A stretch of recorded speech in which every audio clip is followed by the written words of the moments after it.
أنت شاعر أندلسنا المفارق والفقيد،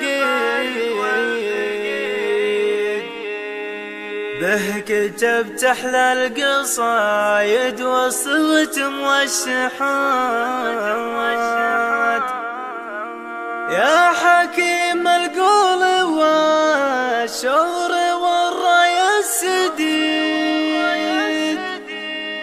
يا مجمع شعر موروثنا قبل الشتات.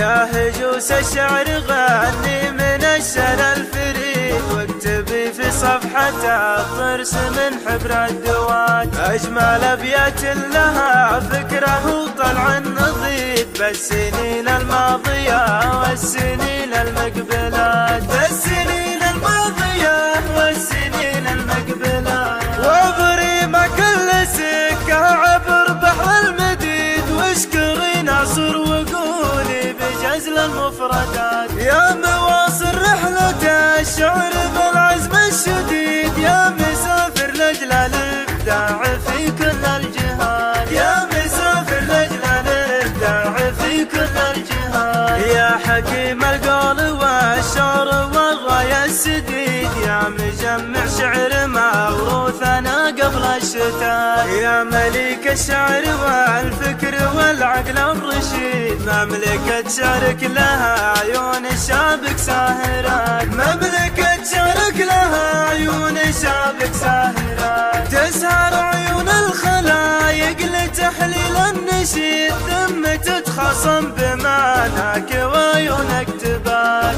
انت ابو الطيب يا متنبي العصر الجديد، كل ما غمرت تصل النجوم السابحات، كل ما غمرت تصل النجوم السابحات.